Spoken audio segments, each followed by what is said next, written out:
Hey guys, what's up? I just realized I'm wearing the same shirt that I wore in my last vlog.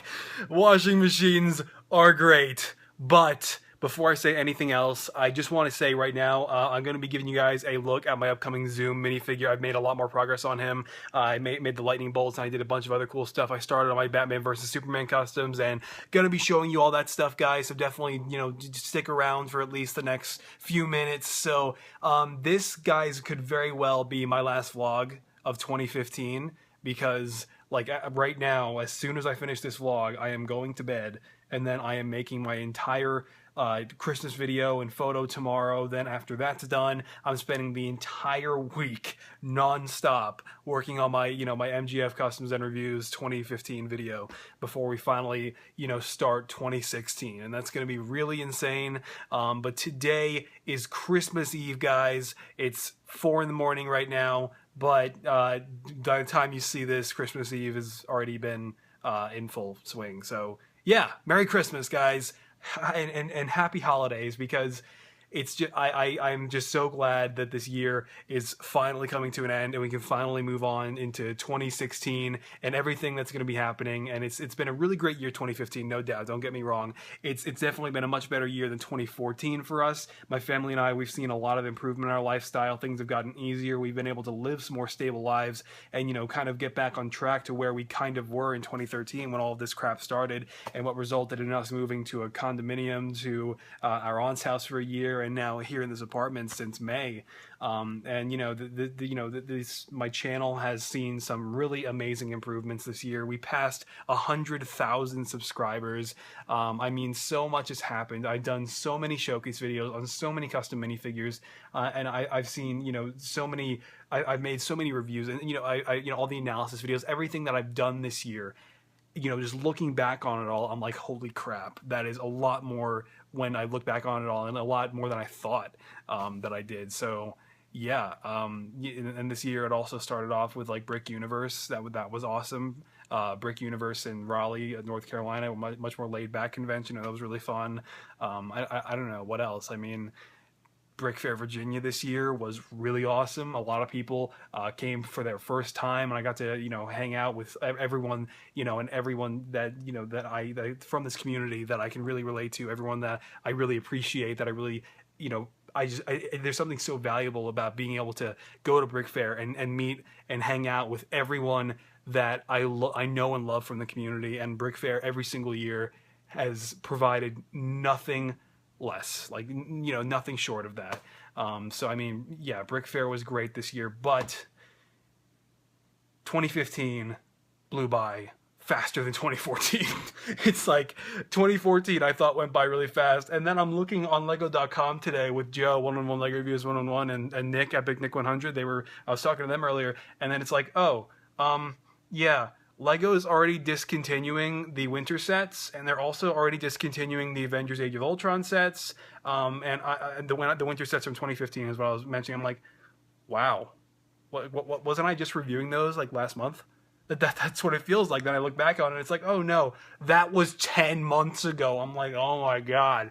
Anyway, so guys, this is my first vlog in a life post Star Wars The Force Awakens. Now, I'm not a movie reviewer. I don't do that. But I just want you guys to know my quick thoughts. Star Wars The Force Awakens, after waiting 10 years since Revenge of the Sith when I was a kid, and when I first became a Star Wars fan, 3 years since Disney's acquisition of Lucasfilm, and when Star Wars Episode 7 was announced and we found out it was coming, fast forward 3 years to now, having seen the film, having seen what J.J. Abrams, Kathleen Kennedy, the entire cast, new and the returning cast, and what all of Lucasfilm, everyone involved, Bad Robot, all of them, it's like all the thousands of people that were involved with making the film, seeing what it all finally amounted to. It was so thrilling. The premiere was so insane. We went to the Raleigh IMAX theater in here in North Carolina, the one in Marbles, and they had just such an amazing setup there. They had all these handcrafted, silhouette cutouts of like all kinds of Star Wars characters from The Force Awakens. They had characters from the prequels. They had characters from the original trilogy. They were like these black silhouettes that they had set up on the walls. They had posters hanging from the ceiling. They had artwork from The Force Awakens like everywhere, and just so much. They had an entire lounge dedicated to just the people who were coming to these premieres, and these first screenings, and so they could hang out in this Star Wars lounge where they were playing the original trilogy, and it was such a great time. And they even had a fully automated R2-D2 at this IMAX theater too. The 501st came in, the global organization of cosplayers. They came in, and they brought their R2-D2. There was a guy in a Darth Vader suit. There was one First Order stormtrooper, a couple of other regular stormtroopers. There was a girl dressed as an Imperial officer, and it was a really great time.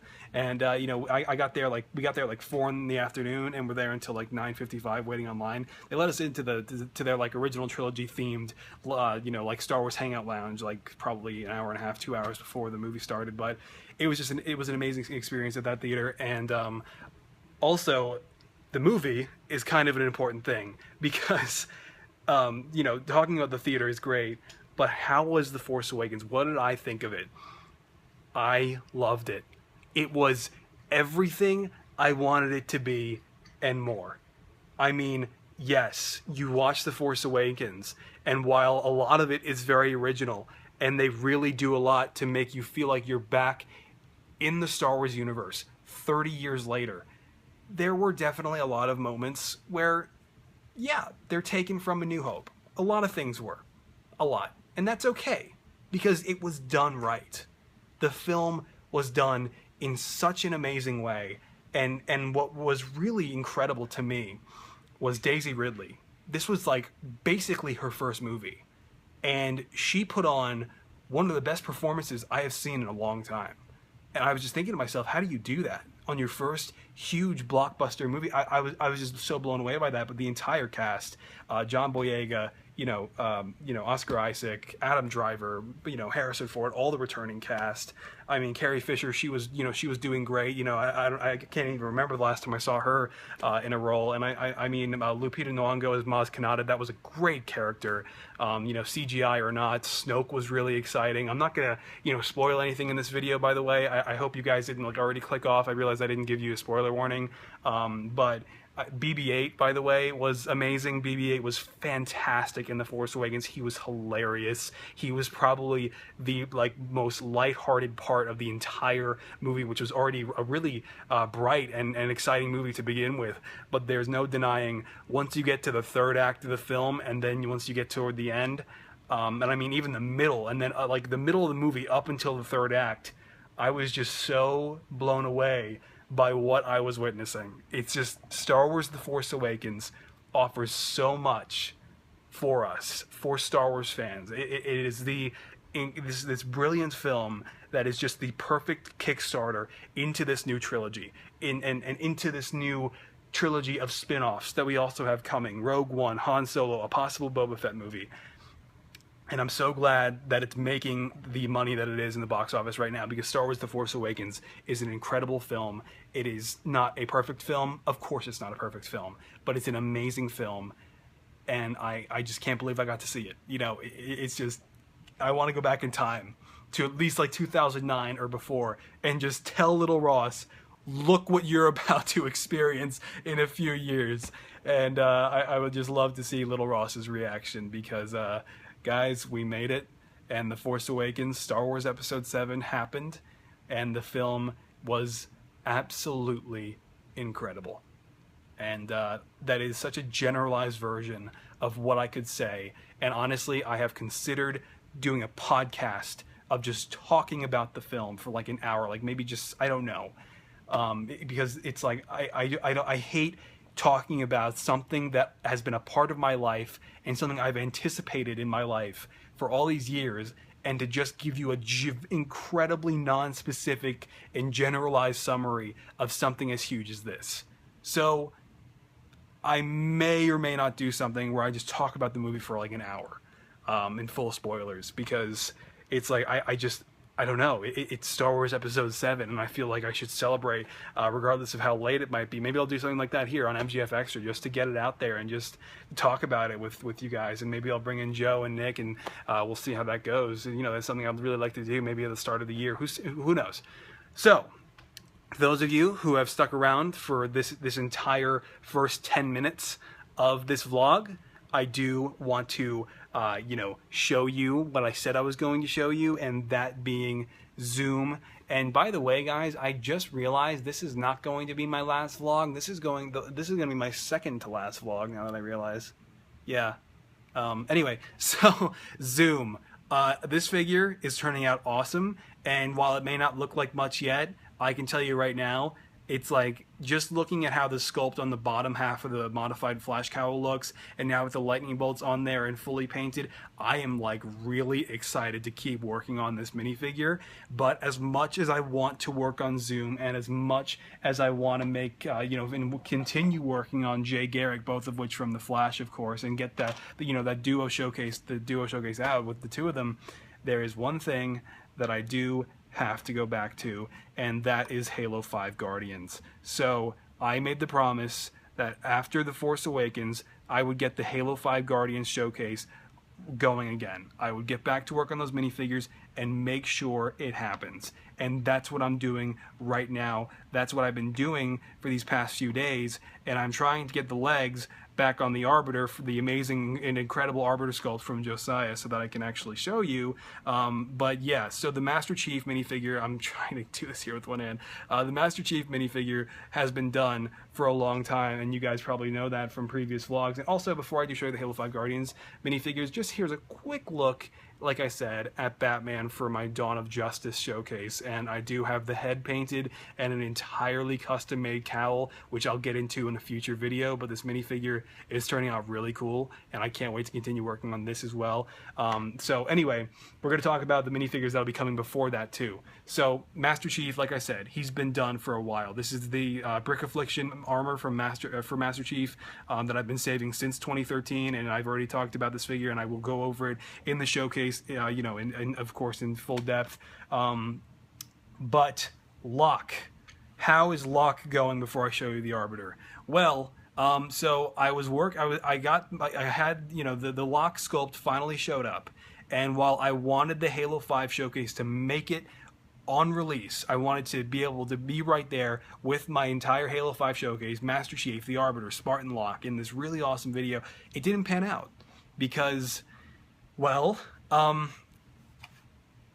personal issues, and the shipping service over in Belgium did not agree with the plans Sonder, Josiah, and I had made for this entire collaborative effort. So anyway, once the sculpt finally showed up, this beautiful, gorgeous, and incredibly detailed sculpt from Sonder, I started to prime it, and then I realized, oh wait, my can's empty, and so I have to wait. And so I ordered some more primer, and it's going to be coming in tomorrow, actually today, so I can finally get back to work on that. And then the Arbiter. This sculpt has been, Josiah worked on this for 6 months. And again, if you guys don't know who Josiah is, Bricks Alive, he's an incredible sculptor in this community. He makes a lot of amazing custom minifigures, and he's also great at painting. And link to his Instagram and his Flickr will be down in the description below, along with Sonder's Flickr as well. They do some incredible work.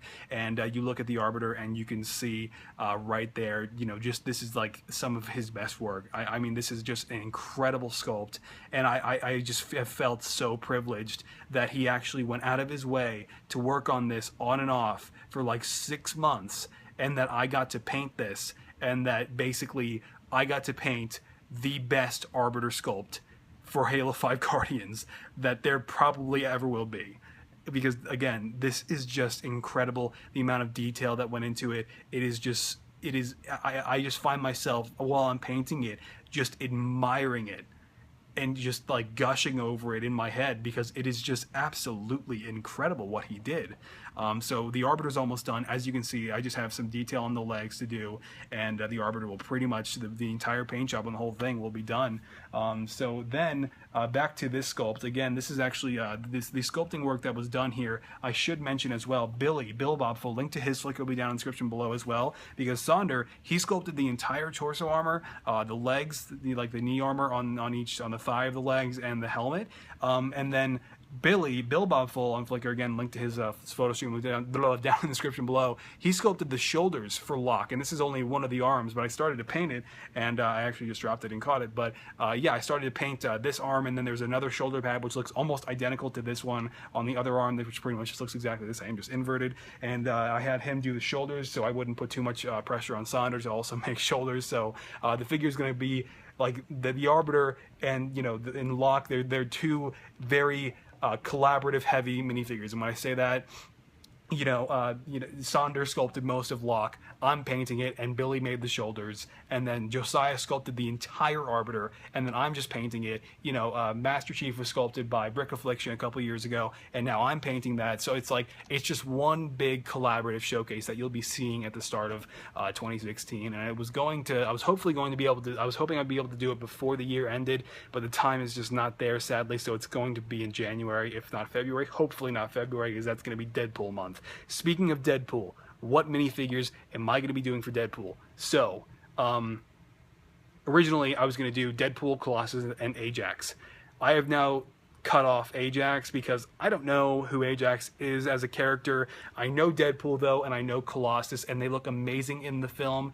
Ajax doesn't really excite me, so I'm not sure if I'll be making him at all. So right now, as it stands, it's going to be just Deadpool and Colossus in February. So back to The Force Awakens really quick though. Guys, the showcase went up, and there's my bullet points file where I just freaking stare at that the entire vlog each time. Anyway, the showcase video went up, and I just want to say thank you really quick, because it's already surpassed 100,000 views in its first week. And I cannot tell you how much that means to me. I am so thankful for that, guys. And also, this is the entire fully finished, like, complete lineup photo of every minifigure I made for Star Wars The Force Awakens. And you guys have really done nothing but support me and everything I did and all the minifigures I made. And I just got to say thank you for that. I want to make sure I say that in this video and that it's not left out. Just thank you so much for all the support you have given me with The Force Awakens, and I'm just so glad the movie was incredible and that it was all worth it. So anyway, back on topic. I just want to point out another thing about The Force Awakens. I actually went to that IMAX theater the next day at 1 p.m. And so I got to see it twice in the first 2 days in that IMAX theater in Raleigh. And then I went to Cary, North Carolina, where I first saw Revenge of the Sith as a kid. And I went to the same theater, and I got to see Star Wars Episode 7 10 years later, all grown up Ross, whose life has been basically guided by Star Wars ever since. So that was really cool, and then I got to see it with my mom here in Nashville the day after, and it was great. It really was. I got to see my aunt too, because she's still in that area, over in Cary, North Carolina. She's over in that general area. She's not actually in that town, but anyway, yeah. So the showcase is up, and I want to point out, this is just, these are just my closing thoughts on The Force Awakens in this vlog. What will be my next set of Force Awakens minifigures? Because as busy as I'm going to be in 2016, even with however many minifigures I'm going to be making, I would love to, and by the way, spoilers, this could potentially be some spoiler territory. I'm guessing most of you have watched The Force Awakens by now and have gone out to see it, because I'm sure you were just as excited for it as I am, and or as I was. So maybe skip ahead like 30 seconds. I'll try to talk about this as fast as I can. So here we go. Not really, these are barely even spoilers. So anyway, Luke, I definitely want to make Luke for the Force Awakens upgraded showcase, because I couldn't make him for the original showcase, because like I said to you guys already, if I wasn't going to make Zoom right away because of the lack of reference, there's no way I was going to make Luke based off one leaked photo that we didn't even know was real or not. And after seeing the film, it looks to me like it was real. The outfit looks almost the same. but it still wasn't enough for me to go off of. I still had nothing of the back. I still had nothing of the arms, and what if there were other details that might have been left out? So anyway, and then Rey in her Resistance outfit that she had toward the end of the movie. That's something else I would love to do. That outfit was amazing and definitely better than the one she was wearing on Jakku. So that was definitely an upgrade that she got toward the end of the movie, and an upgraded Maz Kanata once I get the Battle of Takodana pretty soon here on January 1st, or hopefully even before, depending on how my war with street dates goes, because guys, the 2016 sets are out, and I actually already have the Iron Skull sub attack. Oh, by the way, no spoilers. Spoilers are over, if those were even spoilers. So yeah, the Iron Skull sub attack got this at Target like most people did, because that set and then the Dawn of Justice Batmobile were like basically hitting every Target ever. So like these basically got released already, and this is the Dawn of Justice Batmobile, which I still have yet to build. And it's funny that I got the set, the Batman vs Superman Dawn of Justice Batmobile, because I just recorded the analysis and posted that yesterday. So that was the first time I ever did an analysis video when I actually had one of the sets. And that analysis video was so last minute, but I figured, I'm not going to be, reviewing those sets until sometime in January. So I feel like it was necessary that I did that vlog, or that analysis video anyway. So yeah, that, and then I also got this at another Target, the Resistance Trooper Battle Pack. And this is a really cool looking set. And those helmets, I am really excited to bust one of these open and actually get a look at what those helmets are like, physically. I did not manage, I was not able to get the First Order Battle Pack, because like the four main sets that most people have been getting without any problem is the Batmobile, the Iron Skull Sub Attack, this set, and then the First Order Battle Pack. From what I've seen, a bunch of people have been getting the other two Dawn of Justice sets. I've seen a few YouTubers who have gotten, I think, like practically the whole lineups for both Star Wars and superheroes. No idea how. I've not heard about these sets hitting anywhere except Target, so that's not really my main focus right now, though, because right now my main focus is my Christmas video, my New Year's, my big New Year's edit, the Halo 5 figures, and just making sure I close out 2015 in the right way to the best of my ability. So there's that. And then a few of you guys were asking, when am I going to do the analysis on the Civil War sets? And I would like to do the analysis on the Civil War sets, but just like the analysis video on the Star Wars sets, that was leaked from an official catalog, or like some catalog over, I don't know, some European catalog, those sets. And God, there's a lot to be disappointed with those sets. There are a lot of problems with those Civil War sets. It's like Giant Man and all. Those sets are freaking disappointing. I mean, it's worse than the Dawn of Justice sets. And at least the Dawn of Justice sets, you get a really good Batmobile and a really good Batwing. But man, it's like the Civil War sets, I just feel like they have nothing to offer apart from a few cool new minifigures, and half of which have like some really bad, really awful rehashes. I mean, Bucky has Star-Lord's face. That's what I looked at that and I was like, wow. And just problems like that are just really littered all over those Civil War sets that just really made me feel disappointed, because it's like they're worse than the Age of Ultron sets, and that sucks, because the Age of Ultron sets, they had some problems too, but it's like it's not getting any better. And that's pretty much what the overall summary of what the analysis will be, should I end up making that. So yeah, moving on though, I do want to point out with the 2016 reviews, the first one I'll be doing is probably on the Batmobile, then the Resistance Battle Pack, and I'm not totally sure if I'll even review the Iron Skull Sub Attack, because it's like, apart from this Iron Man suit right here, I don't care. This set doesn't excite me at all. I mean, I don't know what this is. I don't know if this is based off one of the TV shows or what have you. I know that Iron Man suit is from Iron Man 3. It's the deep sea suit. I never actually made that in 2013, but it's like, and it's really cool that Lego has it, and it looks really great. That figure looks amazing in that set, and I'm really excited to just pull that Iron Man suit out. But it's like the rest of the set I don't really care for. So I don't know. I'm not really sure if I'll be reviewing that.